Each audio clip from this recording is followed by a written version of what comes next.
Hello students, કેમ છો બધા? મજામાં છો ને? સરસ. મિત્રો, આપણે લાસ્ટ ક્લાસમાં રિવિઝનની એક્ટિવિટી 1માં ફની ટાઉન વિશે વાત કરી હતી. આજે આપણે એક્ટિવિટી 2માં જવાના છીએ. એના માટે હું તમને મારા બે બેસ્ટ ફ્રેન્ડ્સ વિશે વાત કરવાનો છું. મારા ફ્રેન્ડ્સ છે આ 2 mice. One is village mouse and the second one is town mouse. Funny town યાદ છે ને? તો આ ફની ટાઉનના મિસ્ટર ટાઉન, તમે ગમે તે નામ એમના વિચારી શકો છો. He is from town, so town mouse, and he is from village, so village mouse. So this story ease of 2 mice. They are not friends together. They are cousins. હવે આ સરસ મજાની સ્ટોરી માણીએ. This is not a very old story. It is about 2 mice. There were 2 mice. They were cousins. Once the town mouse went to the village mouse. The village mouse lived in a small hole. It collected grains, seeds, and nuts from the field and offered them to his cousin. The town mouse liked the food. Then it offered some cheese and chocolates. The village mouse was very impressed. The town mouse invited its cousin to the town. The village mouse joined its cousin. They traveled by milk van. They reached at the town mouse place. It had a cupboard in a house. The village mouse was impressed with the place. It saw a dark chocolate in a corner. The village mouse ran to it. But the town mouse stopped it. It is not a chocolate. It is poison. The village mouse became fearful after this. He returned to his village immediately. તો બાળમિત્રો, તમે હાલ જે story જોઈ એના જ આધારે આપણી એક્ટિવિટી 2 કરવાની થાય છે. એક્ટિવિટી બિલકુલ સિમ્પલ છે. તમે જોશો પેજ નંબર 48 ઉપરની એક્ટિવિટી 2 સ્ટોરી જે રિટન ફોર્મમાં આપણી સામે છે એમાં થોડા વર્ડ્સ મિસિંગ છે. આપણે મિસિંગ વર્ડ્સ અને હિન્ટ્સની મદદથી ફિલઅપ્સ પૂરા કરીશું અને આપણી સ્ટોરી કમ્પ્લીટ થઈ જશે. તો આવો જોઈએ paragraph. This is not a very old story. It is about 2 mice. There were 2 mice. They blank are cousins. Students, જ્યારે પ્રેઝન્ટ ટેન્સ એટલે કે હાલની ક્રિયા માટે વાત થતી હોય તો આપણે આરનો ઉપયોગ કરીએ છીએ. પણ અહીં આપણે વાર્તા પછી એનો ઉલ્લેખ કરતા હોઈએ એટલે એ ક્રિયા માટે આરનો પાસ્ટ ફોર્મ લખવાનું થાય છે. અહીં ખાલી જગ્યામાં આરનો પાસ્ટ ફોર્મ શું થશે? વિચારો. આગળના વાક્યમાં પણ એનો ઉલ્લેખ છે જ. There were 2 mice. They were. Very good. W-E-R-E. Were. Cousins. They were cousins. Once the town mouse blank go to the village mouse. આ ખાલી જગ્યા માટે ગોનું પાસ્ટ ફોર્મ લખવાનું થાય છે. તો ગોનું પાસ્ટ ફોર્મ શું થશે? Vent. W-E-N-T. Vent. Once the town mouse went to the village mouse. The village mouse blank live in a small hole. Live. આ ક્રિયા થઈ ચૂકી છે એટલે લીવ નો થઈ જશે lived. Yes, LIVED, lived in a small hole. બાળમિત્રો, ઘણા એવા શબ્દો આવશે કે જેને આપણે પાસ્ટ ફોર્મમાં ચેન્જ કરવા માટે ઈડી લખવાથી પાસ્ટ ફોર્મ થઈ જાય છે. પણ ઘણા બધા એવા પણ શબ્દો આગળ આવશે કે જેમાં તમારે શબ્દ જ આખું ચેન્જ કરવું પડે છે. આગળ એવા શબ્દો આવશે ત્યારે હું તમારું ધ્યાન દોરીશ. આગળ વધીએ. It blank collect grains, seeds and nuts from the field. Collect, આને પણ પાસ્ટ ફોર્મમાં બદલવા માટે લીવની જેમ ખાલી ઈડી તમારે જોડવાનું થશે. તો સ્પેલિંગ તમે કહી શકશો? Yes,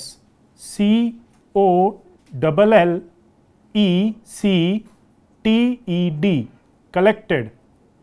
It collected grains, seeds and nuts from the field and blank offer them to his cousin. Offer, offered, OFFERED,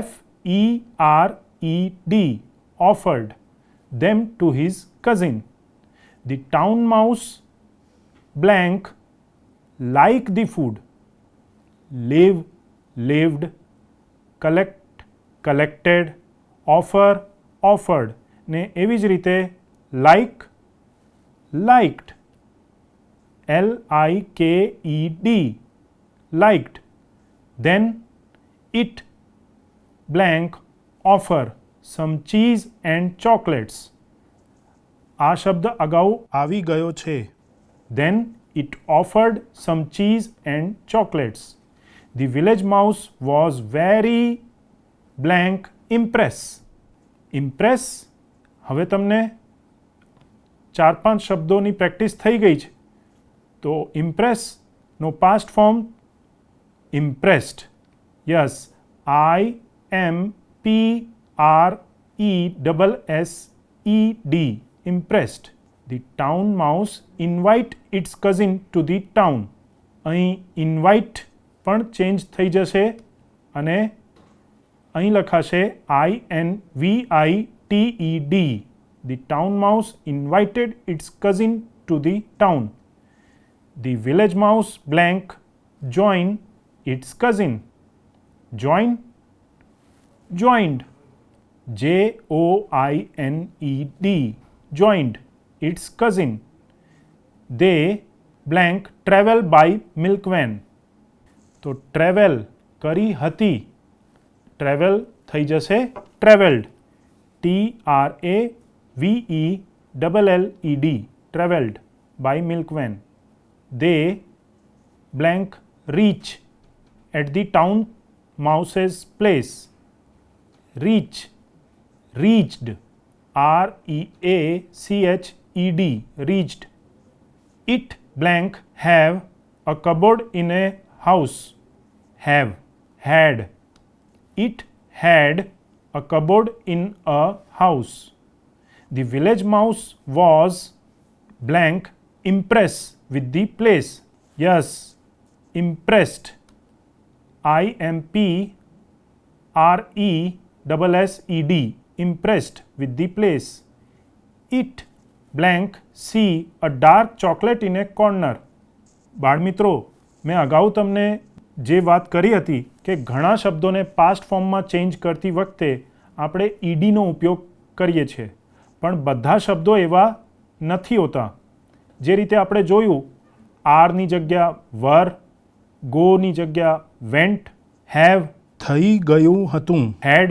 એ જ રીતે સી થઈ જશે સો. સોની સ્પેલિંગ શું લખશો? વિચારો. Yes, so, SAW. It saw a dark chocolate in a corner. The village mouse blank run to it. Run. આ શબ્દ પણ પાસ્ટ ફોર્મમાં લખતી વખતે થોડો બદલાઈ જશે અને થઈ જશે ran, RAN, ran to it. But the town mouse blank stop it. Stop, જે તે વખતે ટાઉન માઉસે એને સ્ટોપ કર્યું હતું. તો હવે આપણે ભૂતકાળની વાત કરીએ છીએ તો સ્ટોપ થઈ જશે stopped. Yes, STOPPED, stopped it. It is not a chocolate, it is poison. The village mouse blank become fearful after this. Become, આ શબ્દ પણ બદલાવીને આપણે લખીશું became. BECAME, became fearful after this. He blank returned to his village immediately. Return simple છે. અત્યાર સુધી તમે આખી એક્સરસાઇઝમાં ઘણા બધા શબ્દોને ચેન્જ કર્યા છે. અહીં પણ સિમ્પલી તમારે ED લગાવવાનું છે. તો સ્પેલિંગ થઈ જશે returned. RETURNED, returned to his village immediately. તો બાળમિત્રો, આગળ પ્રવૃત્તિના બીજા ભાગમાં વાર્તાની ઘટનાઓને 7 સેન્ટેન્સીસમાં મૂકવામાં આવ્યું છે. પણ એ એમના સાચા ક્રમમાં નથી, પણ તમને વાર્તાના વિડીયોથી અને એના પછી આ ખાલી જગ્યાઓ પૂરવાથી વાર્તા વિશે વધારે સમજ મળી હશે. તો હવે આપણે એ સેન્ટેન્સીસને યોગ્ય ક્રમમાં મૂકીશું. જો તમે ધ્યાન આપશો તો પહેલાં વિલેજ માઉસ ટાઉન માઉસના ત્યાં વિઝિટ કરી હતી કે પછી ટાઉન માઉસ વિલેજ માઉસના ત્યાં ગયો હતો? તો તમારે આ વાક્યોમાં એ ક્રિયાઓ વધારે ધ્યાનથી જોવાની છે કે જે પહેલાં ટાઉન માઉસે કરી હતી, જેથી તમે સાચા ક્રમ ઓળખી શકશો. સૌથી પહેલાં વાર્તામાં ટાઉન માઉસ એના કઝિનના ત્યાં વિઝિટ કરે છે. તો આપણો ફર્સ્ટ સેન્ટેન્સ થાય છે the town mouse visited its cousin. Village માઉસના ત્યાં વિઝિટ કર્યા પછી બીજી ઘટના કઈ થાય છે? યસ, સેકન્ડ સેન્ટેન્સ છે the village mouse collected food from the field. એ ફિલ્ડમાંથી એનો ફૂડ કલેક્ટ કરતો હતો. પછી શું થયું હશે? Yes, the town mouse offered some chocolates to its cousin. અને એના પછી તમને યાદ છે village mouse went to the town. Yes, the village mouse went to the town. અને ત્યાં જઈને વિલેજ માઉસને ચોકલેટ દેખાઈ હતી. તો આપણો ફિફ્થ સેન્ટેન્સ થશે the village mouse ran to the corner for the chocolates. પણ એ ચોકલેટ તો હતી નહીં. તો આગળ yes, the town mouse saved his cousin from poison. And the last remaining sentence is the village mouse returned to the village immediately. તો બાળમિત્રો, આ હતો આપણો વાર્તાનો સાચો ક્રમ. તો બાળમિત્રો, આશા છે તમને આ વાર્તા સાંભળવાની મજા આવી હશે અને આ પ્રવૃત્તિઓ પછી તમે આ રીતે એક્શન્સ માટે પ્રેઝન્ટ અને પાસ્ટ ફોર્મનું પણ થોડું ધ્યાન રાખશો. સો હવે મળીએ આપણી નેક્સ્ટ પ્રવૃત્તિ માટે નેક્સ્ટ ક્લાસમાં. ત્યાં સુધી કીપ લર્નિંગ, એન્જોય.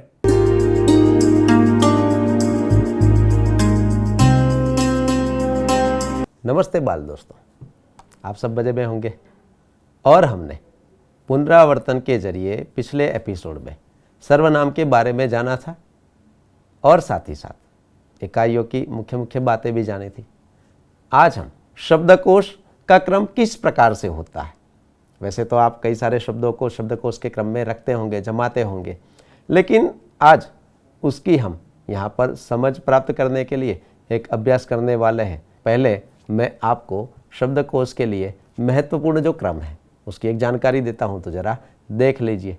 तो देखिए, यहाँ आपके स्क्रीन के ऊपर मैं आपको कुछ वर्ण दिखा रहा हूं और शब्दकोश के क्रम के लिए आपको इसी क्रम को याद रखना है और समझना भी है. तो मेरे साथ पढ़ते भी जाइए.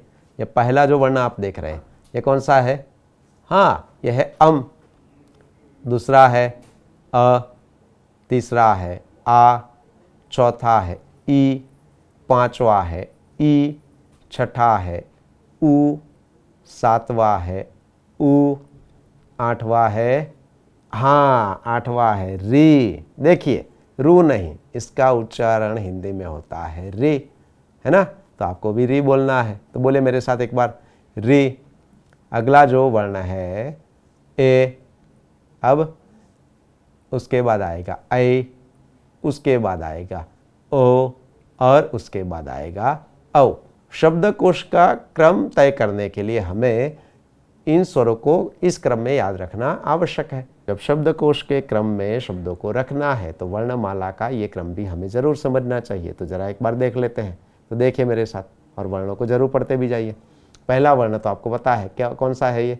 हाँ, ये है क। उसके बाद आएगा, बोलिए, नहीं, उसके बाद आएगा क्ष। आप कहेंगे तो आप गलत पढ़ा रहे हैं, है ना, क्योंकि क के तुरंत बाद तो हमेशा ख आता है। लेकिन मैं आपको एक बार फिर से कह रहा हूं कि जब वर्णमाला लिखते हैं तब क के तुरंत बाद ख आएगा, तो आप सही है। लेकिन जब हमें शब्दकोश का क्रम तय करना है, यानी कि शब्दों को शब्दकोश के क्रम में रखना है, तो क के बाद क्ष ही आएगा। ऐसा क्यों हुआ होगा कि क्ष बना है क और श के मिलन से, यानी कि वैसे तो क्ष संयुक्त अक्षर है, संयुक्त वर्ण है, और उसमें जुड़ा हुआ है क और श। देख रहे हैं ना आप? हाँ, इसीलिए क के तुरंत बाद हम शब्दकोश के क्रम में क्ष वाले शब्दों को रखते हैं। अब आएगा ख, है ना, तो आप सही है। ख के बाद ग, उसके बाद ग, उसके बाद च, उसके बाद छ, उसके बाद ज, और अब यहाँ पर भी जैसे क्ष बीच में आता है, इसी प्रकार से हम अंत में एक और वर्ण लिखते हैं, ये है ज्ञ, है ना। यहाँ पर भी आप सोचेंगे कि ये तो अंत में आता है और ये तो ज के तुरंत बाद आप यहाँ पर लिख रहे हैं, और ये ज्ञ बना है, ज के साथ जुड़ा हुआ है एक अनुनासिक है इय, और इनके मिलन से हमें एक नया वर्ण मिलता है, ये वर्ण है ज्ञ। तो अब आप ये समझ चुके हैं कि ज के तुरंत बाद ज्ञ वाले शब्द यहाँ पर शब्दकोश के क्रम के अनुसार हमें रखने हैं। उसके बाद आएगा ज, ट, ठ, ड, ड, अण, त, और यहाँ पर भी आप देख रहे हैं कि त के तुरंत बाद त्र, और ये तो संयुक्त वर्ण है। अब जरा सोचिए कि जैसे क्ष बना है, जैसे ज्ञ बना है, इसी प्रकार से त के साथ कौन सा वर्ण जुड़ा हुआ होगा? जरा आप खुद बोल के ये देख लीजिए, बोलिए त्र। हाँ, तो यहाँ त के साथ एक और वर्ण का उच्चारण भी हम करते हैं। कौन सा वर्ण है, जरा सोचिए तो। हाँ, त के साथ जुड़ा हुआ है र, और इसी प्रकार से ये भी संयुक्त वर्ण है, यानी कि वर्णमाला में भले हम इसका क्रम अगर नहीं लिखते, लेकिन शब्दकोश के क्रम में अगर हमें शब्दों को रखना है तो त के तुरंत बाद ही त्र वाले शब्द आएंगे, तो ये हमें ध्यान में रखना है। आइए आगे बढ़ते हैं। त्र के बाद आएगा थ, द, ध, न, प, फ, ब, ब, म, य, र, ल, व, श। अब सोचिए, ये आ गया श, है ना। तो यहाँ पर भी श के साथ एक और वर्ण जुड़ा है और वह वर्ण है र। तो श्र, श के तुरंत बाद हमें यहाँ पर लिखते हैं कि श के तुरंत बाद ही श्र वाले शब्द आएंगे। आइए, श, स, और अंत में है ह। तो विद्यार्थी मित्रों, आप वर्णमाला का क्रम जानते थे, लेकिन उसी क्रम में हमने यहाँ पर कुछ और वर्णों को, यानी कि 4 ऐसे वर्ण जोड़े हैं, और उनका क्रम कहाँ पर होता है? क्ष, ज्ञ, त्र और श्र। ये भी यहाँ पर जानकारी हमने प्राप्त की है। तब जब भी आपको शब्दकोश के क्रमानुसार शब्दों को रखना पड़ेगा, या रखने की प्रवृत्ति आप जब भी करने वाले हैं, तब आप सरलता से शब्दों को शब्दकोश के क्रम में रख सकेंगे। आइए एक ऐसा उदाहरण भी यहाँ पर देख ही लेते हैं। यहाँ पर मैं आपको कुछ शब्द दिखाता हूँ। भूकंप, तूफान, मेहनत, आकाश, श्रेष्ठ, निर्दोष, अंगूर, मंजिल, सुंदर। यहाँ पर देख लीजिए कि मैंने आपके लिए 9 शब्द ऐसे रखे हैं कि जो भिन्न भिन्न वर्णों से बने हुए हैं। अब हमें इनको शब्दकोश के क्रम में ही रखना है। तो सबसे पहले कौन सा शब्द आएगा, ये जरा आपको सोचना भी है और अपनी कॉपी में ज़रूर लिखना है। हाँ, आपने सोच लिया होगा कि पहला वर्ण इनमें से कौन सा आएगा। फिर से एक बार आपको सारे स्वरों को एक बार याद कर लेना चाहिए। तो सोचिए, इसमें से पहला शब्द कौन सा आएगा। हाँ, पहला शब्द आएगा अंगूर, है ना, क्योंकि ये अ से शुरू होता है और उसमें भी ये अनुस्वार वाला है और अ से बने हुए और शब्द इन शब्दों में नहीं है, इसलिए शुरुआत कहाँ से होगी, अम से शुरुआत होगी और ये पहला शब्द आएगा अंगूर। इसी प्रकार का जो दूसरा शब्द यहाँ पर है, अ के बाद आएगा आ, यानी कि आकाश, है ना। अगर यहाँ पर अवधूत, अगन ऐसा कोई भी अ वाला शब्द होता तो वह अंगूर और आकाश के बीच में आता, लेकिन ऐसा कोई शब्द यहाँ पर मैंने नहीं रखा है, इसीलिए अंगूर के तुरंत बाद क्या आया, आकाश। अब सोचिए कि भाई स्वर वाले कोई शब्द यहाँ पर है तो नहीं है, इसीलिए अब जो भी शब्द है वह व्यंजनों से जुड़े हुए हैं, तब उनके क्रम को आपको देखना चाहिए कि भाई क है, ख है, ग है, ग है, लेकिन क के तुरंत बाद क्या है, तो क्ष है। तो यहाँ क्ष वाला है कि नहीं है, ज्ञ वाला है कि नहीं है, श्र वाला, त्र वाला कोई शब्द है कि नहीं है, ये भी आपको समझना है। तो क वाला कोई शब्द है क्या, तो देख लीजिए जरा, यहाँ पर नहीं है तो उससे आगे आप वर्णमाला को बोलते जाइए, क ख ग घ, इस प्रकार से आप क्रम तय करते जाइए। तो तीसरा जो शब्द आएगा वह कौन सा आएगा, हाँ वो आएगा तूफान। इससे आगे वाला शब्द आएगा निर्दोष, त के बाद आएगा न, उसके आगे सोचिए जरा, तो भूकंप, उसके बाद आएगा म, तो शब्द आएगा मंजिल, है ना। यहाँ पर म वाले दो शब्द हैं, लेकिन जब स्वर का क्रम याद रखते हैं तो पहला अनुस्वार वाला आएगा, इसलिए मंजिल आया। अब दूसरा आएगा मेहनत, है ना, और श्रेष्ठ और सुंदर दो शब्द बाकी बचे थे, तो उसमें श्रेष्ठ पहले आएगा और सुंदर बाद में आएगा। ऐसा क्यों है, आपको पता है कि भाई श्र बना है श और र से, और श हमेशा पहले आता है और स बाद में आता है, इसीलिए श्रेष्ठ और अंत में आएगा सुंदर। तो आप भी इस प्रकार के कई सारे अभ्यास आपकी किताब में दिए गए हैं, तो आपको ज़रूर करने हैं और शब्दकोश के इसी क्रम को अच्छी तरह से समझना है। आइए एक और भी अभ्यास यहाँ मैं आपके लिए रख रहा हूँ, ताकि एक ही वर्ण से बने हुए शब्दों को हमें किस प्रकार से रखना चाहिए, क्योंकि ये तो भिन्न भिन्न वर्णों से बने हुए शब्द थे और वर्णमाला का क्रम हमें पता था, इसलिए हमने इन शब्दों को इसी क्रम में रख लिया। लेकिन अगर एक ही वर्ण से बने हुए 10-12 शब्द हमें दिए जाते हैं तो उनका क्रम हमें किस प्रकार से रखना चाहिए, उसका एक अभ्यास भी यहाँ पर देख लेते हैं। तो देखिए जरा, शब्द पढ़ते जाइए। विजय, वृक्ष, वामन, वंदन, वैकुंठ, वचन, वैशाख, वौठा, वीर, वेताल, व्यक्ति।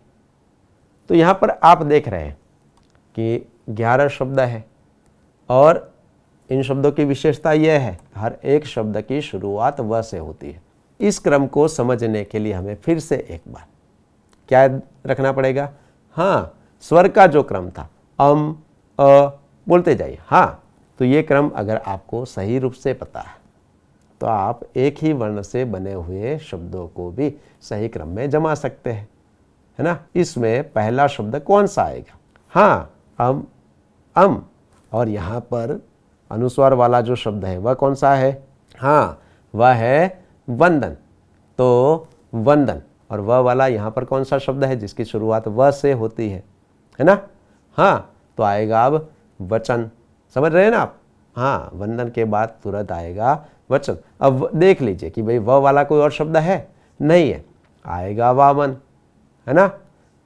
वम, व, वा, तो वा के आगे आएगा हाँ वी, लेकिन वी हम दो प्रकार से बोलते हैं, वी और वी। तो यहाँ पर ये वी वाला कौन सा शब्द पहले आएगा, तो देख लीजिए जरा, विजय। क्यों आएगा, ये आपको पता है कि हम दो प्रकार से ई का उच्चारण करते हैं, रस्वई और दीर्घई। तो यहाँ पर ये रस्वई है, इसलिए विजय शब्द दीर्घई से पहले आएगा। अब विजय के बाद तुरंत शब्द आने वाला है वीर, क्योंकि इसके साथ दीर्घई मात्रा जुड़ी हुई है। अब आगे कौन सा शब्द आएगा ये आपको सोचना है। तो दो शब्द नहीं है, लेकिन कौन से नहीं है? तो वो वाला यहाँ पर कोई शब्द नहीं है। वीर के तुरंत बाद अब क्या आएगा? हाँ, तो यहाँ पर आएगा वृक्ष, क्योंकि यहाँ री जुड़ा हुआ है। इसीलिए अगर यहाँ पर वी के तुरंत बाद अगर कोई वो वाला शब्द होता तो वो आता, यहाँ पर नहीं है, इसीलिए वी के तुरंत बाद आया वृक्ष। अब इससे आगे सोचिए तो क्या आएगा? ए वाला आएगा। तो यहाँ पर ए वाला कौन सा शब्द है? हाँ, वेताल। और उससे आगे आएगा हाँ वैकुंठ, है ना। अब यहाँ पर आपको ये सोचना है कि भाई वैकुंठ पहले क्यों आया और वैशाख क्यों नहीं आया? दोनों वही वाले हैं, यानी कि व के ऊपर दो मात्रा है, जैसे कि ए और ऐ। तो ए वाला तो हमने वेताल लिख लिया, लेकिन यहाँ पर मैं वैकुंठ को पहले लिख रहा हूँ। क्यों ऐसा?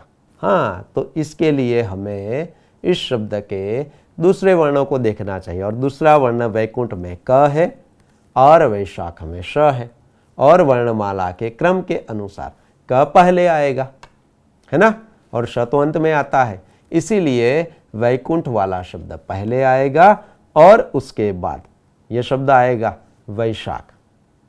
तो आप इस बात को अच्छी तरह से समझ रहे हैं। और उसके बाद आएगा कौन सा? हाँ, वौठा। और उसके बाद एक शब्द आएगा व्यक्ति। यहाँ पर व किसके साथ जुड़ा हुआ है? य के साथ जुड़ा हुआ है। तो इस क्रम को भी हमें सही रूप से याद रखना है।